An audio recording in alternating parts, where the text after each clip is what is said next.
Hello there, it's me, Sari. Today I'm here to show you how I use my Big Shot machine with both thin dies, middle thick dies and even the thick dies. I'll also be talking to you a little bit about the extra things that come with the Big Shot or that you can buy outside the Big Shot package, and in the meanwhile I'll also be showing you a couple of examples on how you can make your die cut pieces work in a project and such. But let's get started. First off, when you are getting your Big Shot machine, or at least I'm not sure how the packages are today, I can't really swear on that, but when I got my package I did get the platform with two tabs that you can fold away like this, and the reason for me unscrewing them from the platform was that I didn't have the length needed if I were going to do the die cutting lengthwise like that. So I decided on just cutting them off, or just unscrewing them and even cutting off the flaps and tabs, because I felt like that they were going to give me a hard time with this. And you also did get two plates. So with this set, you were actually ready to go with your die cutting. What you didn't get with this set was back then when Sizzix released its machine, I don't think that Spellbinders had any dies out. So the need for dry embossing effects from your die cuts wasn't that big. So eventually I did get a set of two tan mats from Spellbinders to work with the Big Shot machine. And the thing you should think about is that when you are going to add on thickness besides your die, you have to think about how thick is this sandwich and what do I need to take away if I'm going to add on something like this. If I'm going to add on two mats, I have to take away something else. And I'll be talking to you a little bit more clearly about this during this video, I hope. And well, let's see where I can end up with this. I'm not sure. So the embossing tan mats are really splendid if you are going for, let's say, a dry embossed effect with that lovely sort of a edge there and such. So that's good for that. Let's see, what else do you need? Well, there are some dye fabrics, not fabrics perhaps, but some dye companies that have very intricate sort of dye shapes and figures. And for that you might need a little bit of extra pressure. You might need a so-called shim. Shims could look different. They could be either in plastic, paper or in metal. So you have to decide on how old your machine is and how much help it needs to actually die cut your really delicate die cuts. The die cut out properly. And then there is something that is called crease pads.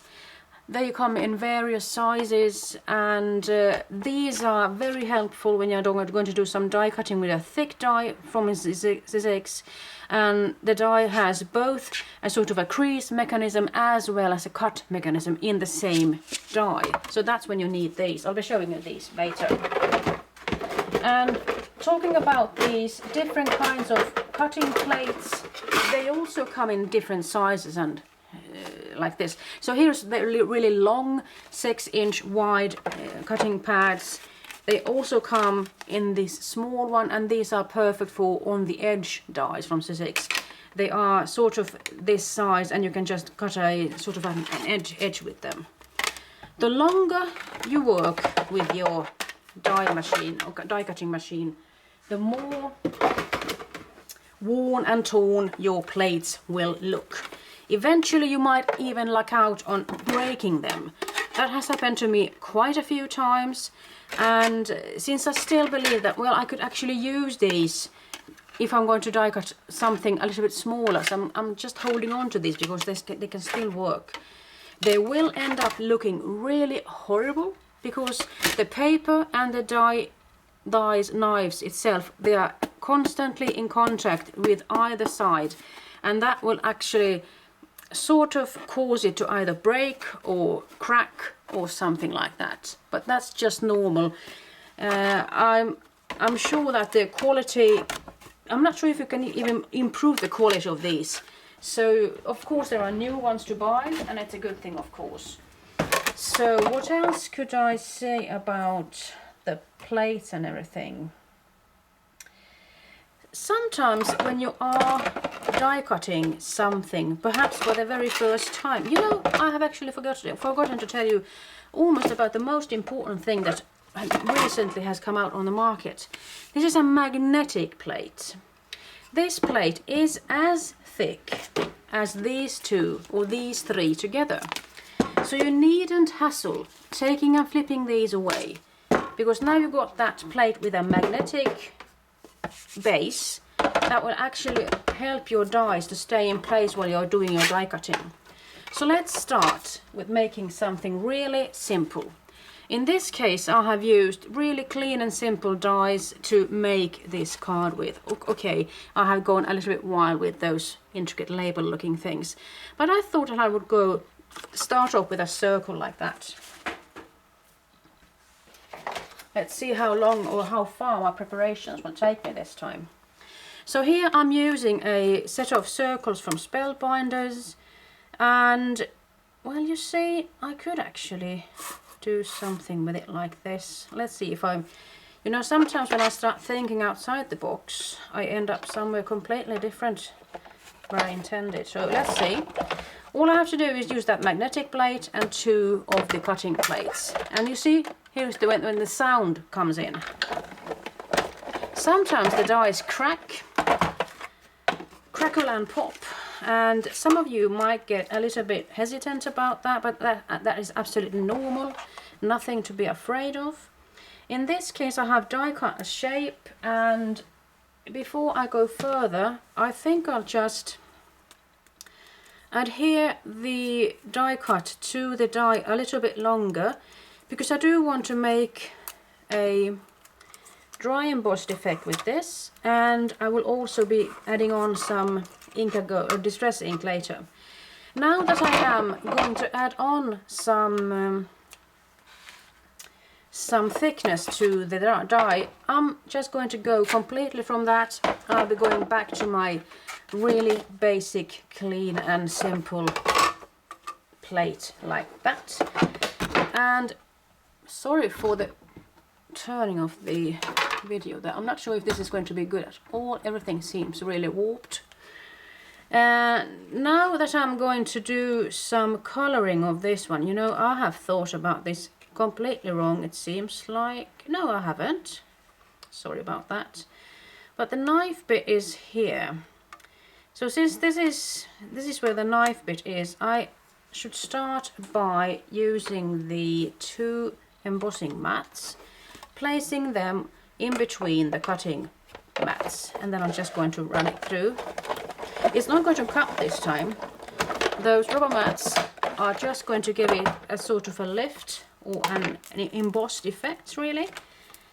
And now I can turn it over, and the tape is still sitting there as it should be, and I need to get myself something to work on, and I'll try to make this work without the camera falling on top of me.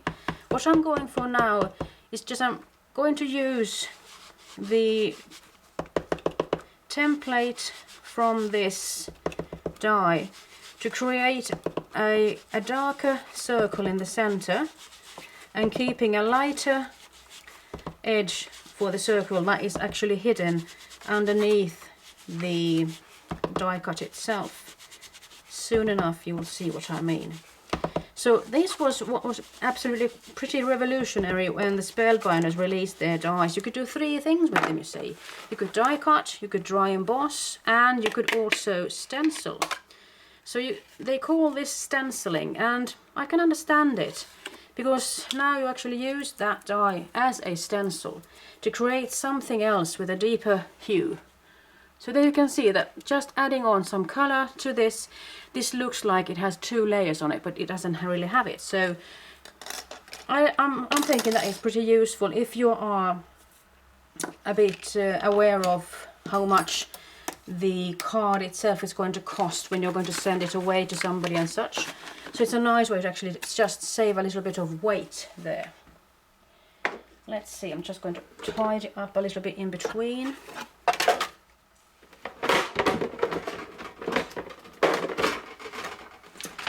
So that's that. Let's see, what else was I thinking of doing? Now I was thinking of actually making a card base for you, because in this case I have used a really big die to make a card base. And I've also made this into an easel card base, so it looks like this. But I thought I'd just keep it simple, and I think that I could actually make it work with this craft cardstock piece of paper, and I'm thinking of using the octagon scallop to make it work. And in this case I've actually just scored and folded the card, and I am going to put that piece of die a little bit outside the card itself, and I'm making sure that I'm going to get a really nice base that is going to be like that, and just avoiding those pointy bits there. I'm hoping I'll be able to create a really nice and straight looking back spine for that. Let's see where I can end up with this.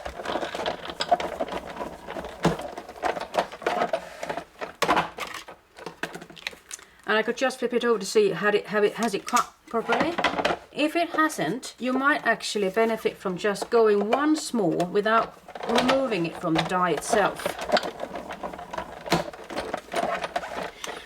Because the craft paper is a little bit thick, and I'm thinking that if perhaps it hasn't really cut properly there either, I might actually even add on a piece of paper perhaps underneath all of this. I just want a little bit of extra pressure, and I don't want to risk destroying that carte blanche underneath. Let's see, it's rather thick now. So in cases like this you might think that, am I going to break the machine? Well, perhaps not the machine, but the plates you could actually break. But then of course you can buy some other new ones. But sometimes you are in the need of actually getting that extra pressure. But now I'm ending up with a nice looking card base.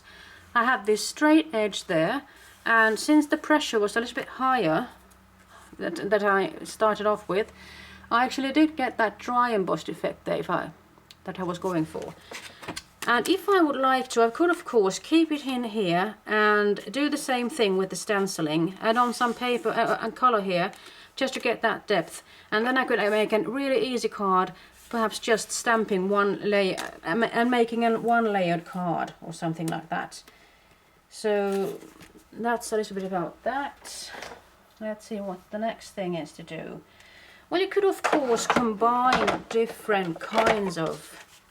Remember to take that one away. No need to put that extra pressure there if you don't need it. When you are making frames or just combining different brands on dies and such, you could do that. So let's think that this die and this die aren't in the same package. Let's say they aren't. Let's say that you were using a circle die or something. Perhaps we should do that just to make it clear, instead of just making things more difficult. So I'm looking for a piece of paper here. Perhaps I should go for this one, or should I go for that one? Let's see where I end up. So with the die there, I'm going to go for a bit smaller shape, and you can hear how the magnetic pieces are just clinging on to that die. So it's a really nice thing that you know that everything is going to stick in its place. And in this case I could go for this method, but I'm not sure where I'll be ending up with those die, so I had better just shift this and make it this way instead. So I'll be placing the dies like this. Mostly I do have the dies with the back side down, but in this case, since I am interested in finding sort of the center and everything, and just have to have more control over what I'm doing, I'm going to place them like this, and I'm just going to eyeball it and be happy with it. The magnets are going to help me out not shifting these when I'm placing that other cutting mat on top. And let's see if I succeed or not. In this case, you might benefit from just flipping it over to see if it has cut or not. If it hasn't,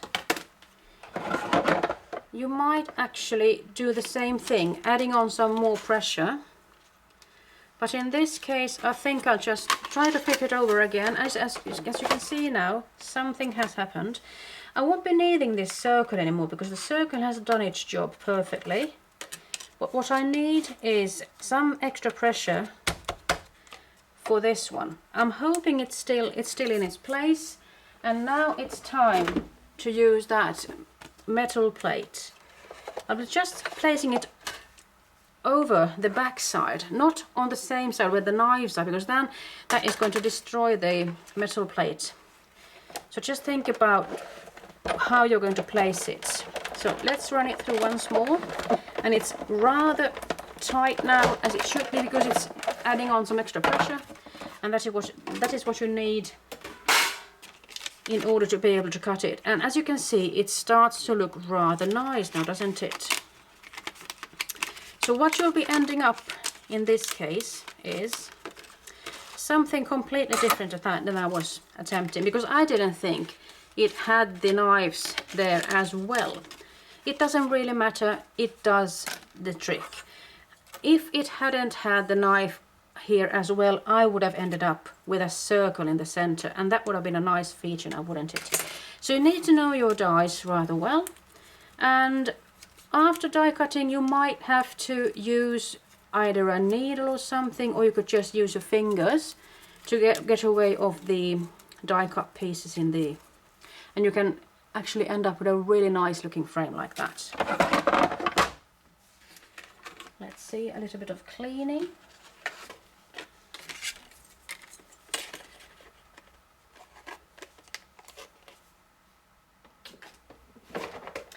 Sometimes I have found that some dies are rather tricky, and I started off die cutting this at first, and the same thing could go for this one, I suppose.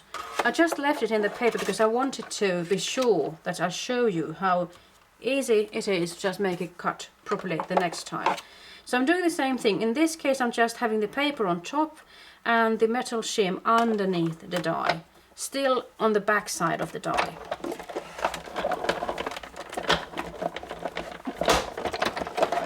Let's see if it's enough with just one cut with this, or should I go for another one?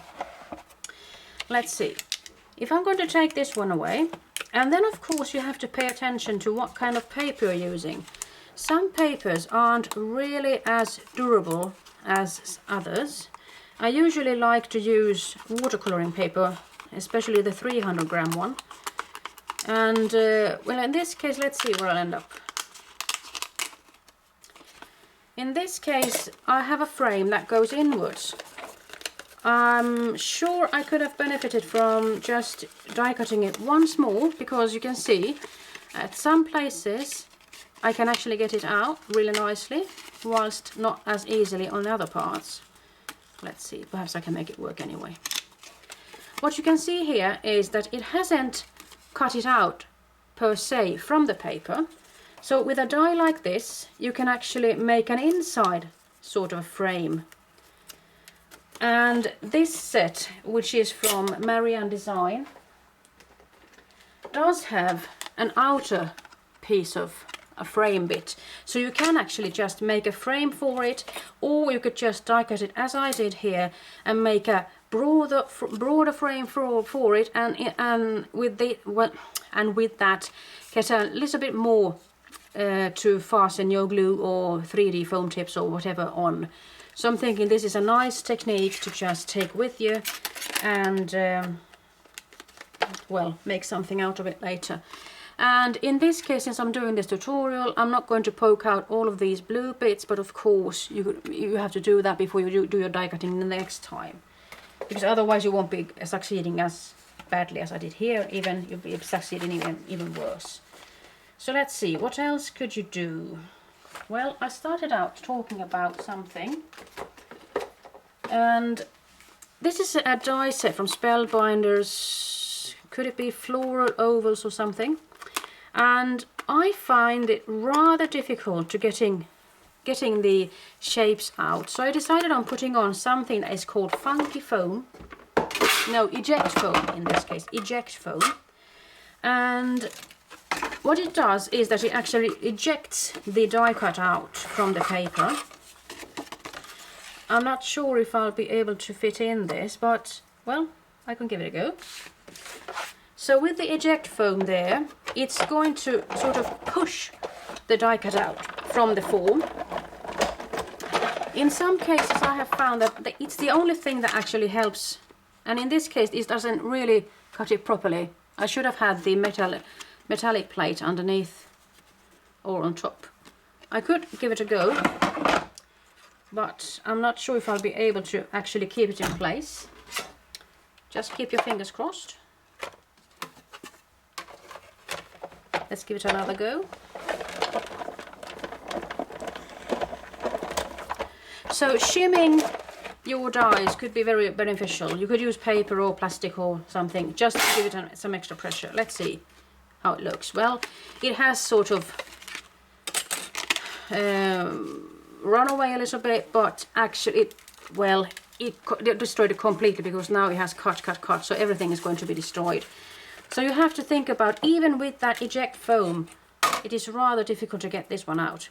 And the thing that you should think about when you are putting on some eject foam, you are not going to be able to do any sort of dry embossing with this, because this one is here and it's going to just take that function away. The good thing about eject foam is that of course you can take it away. If you have second thoughts about placing it there, you could take it away and just try to struggle with it the ordinary way. Or you could go for watercoloring paper, perhaps. Perhaps that will help you out a little bit more. But in this case, since I did get that shifted, it's going to just destroy the edge completely, so you have no use of that one whatsoever.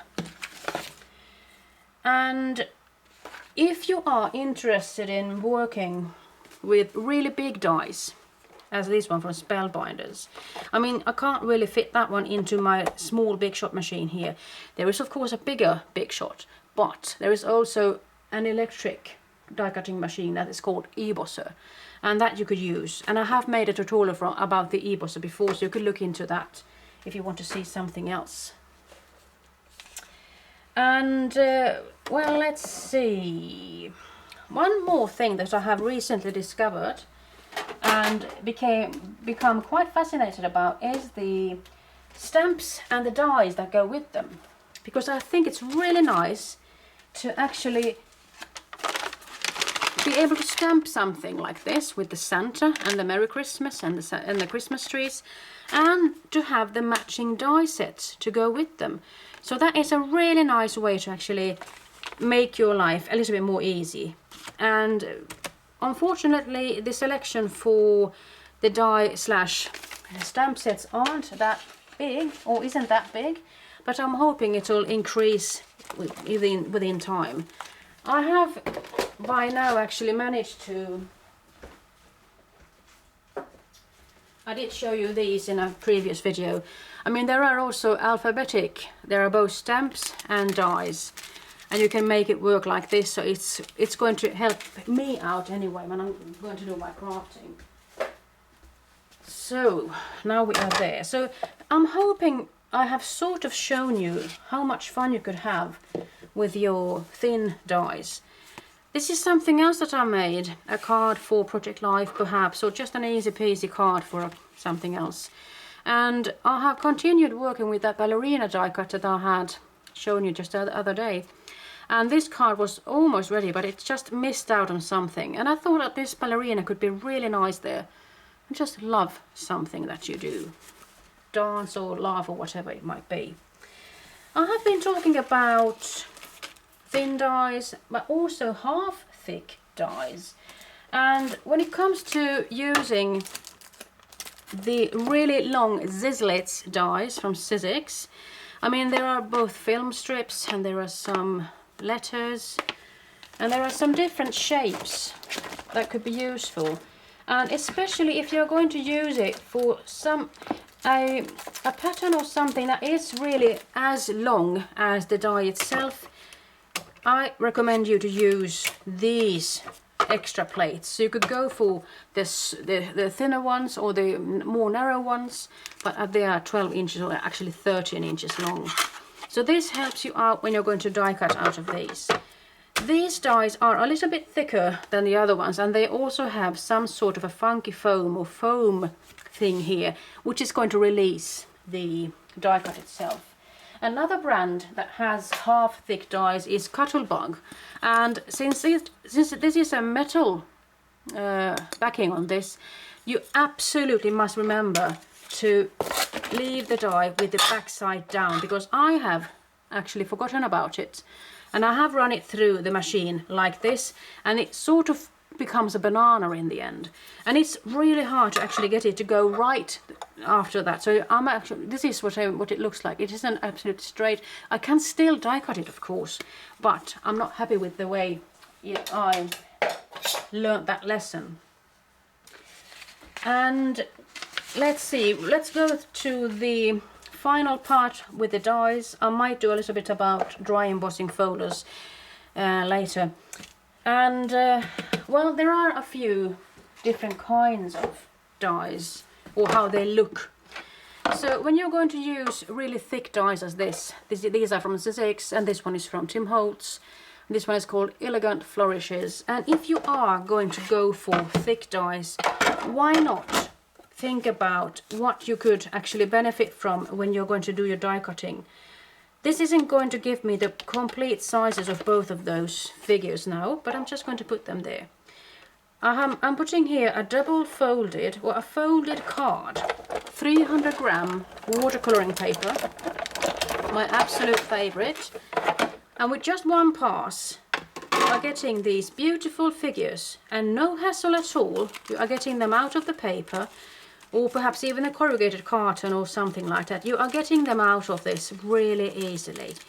And of course it's going to give me a little bit of a hard time now, but you know, you are supposed to be able to use up to 3 millimeters thick materials.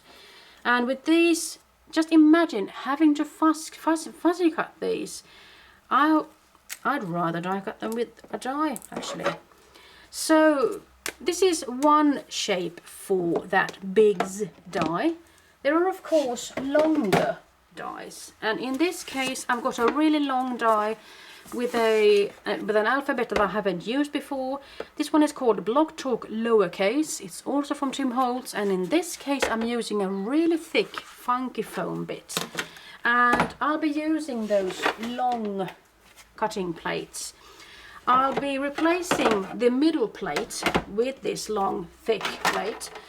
I'll be putting the funky foam on top. Hopefully I'll be able to get all of the letters with it with just one cut. And then I'll be putting this one. I see that I haven't actually cut on this side yet, but eventually I will be getting there anyway. So why not start with it right now? Well, now funky foam is a little bit of electric, so you have to pay attention to it not slipping and sliding. And since this is going to be really long, I have to be able to both hold on to the plates, and I'm pushing it in with my stomach, and then I'm going to turn the machine around like this, and you can see that it actually did work. Let's see if I can get those letters out. I'm getting an imprint on the plastic, so that gives me some sort of a good feeling. And let's see if I can push these out. Just look at this. Isn't that marvelous? This one must be at least 1/2 centimeter thick. So it's a really nice looking letter. And well, you could die cut anything out of those funky, really thick dies with these. There's yet another thing you should know about those thick dies. There is something called movers and shapers. And I believe that I had some out here. The movers and shapers do have magnets on the back or in the back. And the meaning is that you're going to put it either on a magnetic plate like this and just die cut them. You won't be needing anything else in the middle for this one either. And you could of course die cut funky foam with this, or you could go just paper. Let's see if I have anything here I could use. And you could just die cut it in a regular way with this. I'm just going to take that one away now. And you're just going to cut it regularly as you do, like this. And then you've got a beautiful feather. And the one thing that they are talking about with this type of die is that you could end up with a figure at the same place. You know, this is something that could happen to your dies. I'm just going to show it to you. It can get loosened from the backside. So that the glue, I mean, I'm not sure if it has to do with weather conditions, if it's humid or not, but I'm just going to give you a heads up on this way. If you're going to make, let's say you want to make a tag.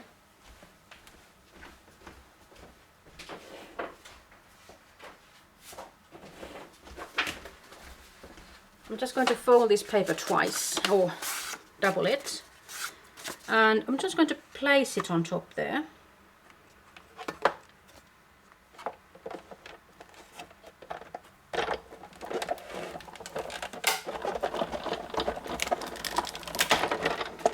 And what happens is that when you have a die cut, it could be another shape of course, you get those for free. And what I ought to have remembered, which I still don't, is that since I am working with something in the center there, I ought to always put in something like this just to help me eject it from the shape here. Let's see if I can make it work with a knife or something. And I'll have to poke it out from the die itself.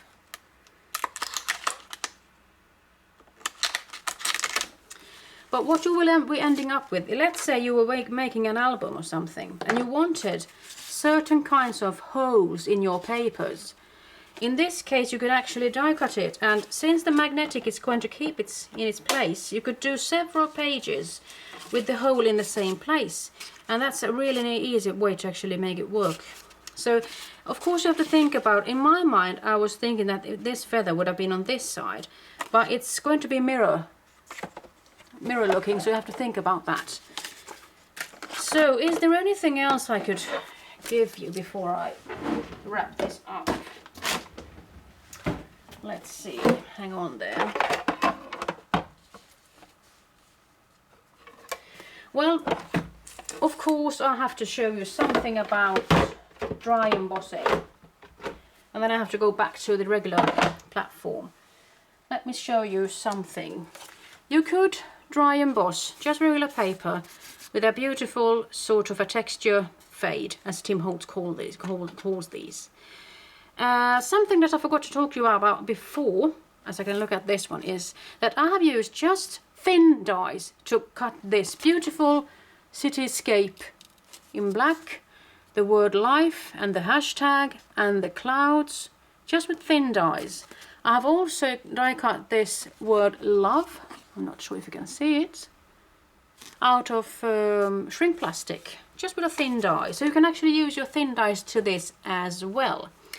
Some bits of course could be difficult, but just making a really nice and textured background, either for paper projects, or why not make it into a sort of a steampunk box where I have actually just added on some aluminium tape on top of a paper and just run it through in my die cutting machine, or embossing machine in this case, and then I have just added on some acrylic paint and Inca gold and such, and have myself a fun time there.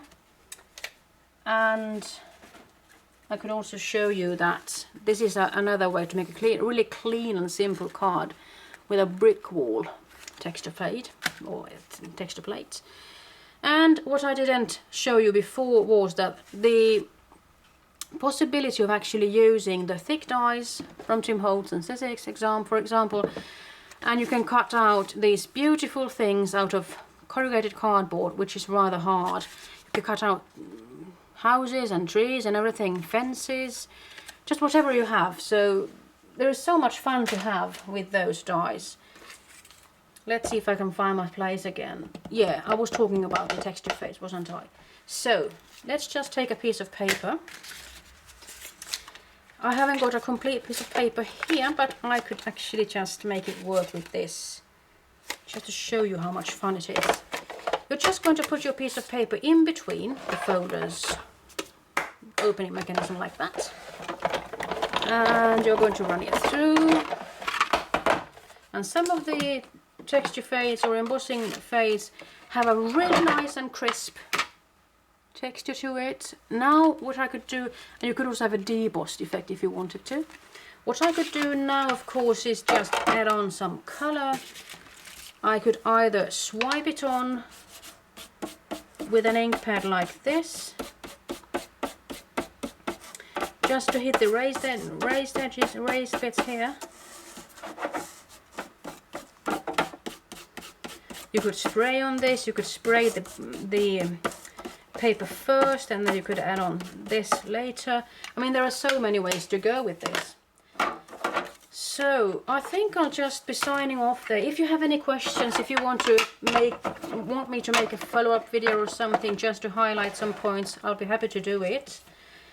But I think that I'll end up here, or just close the video down here. I hope you had a inspirational time here, and I'll be signing off right now. Bye bye.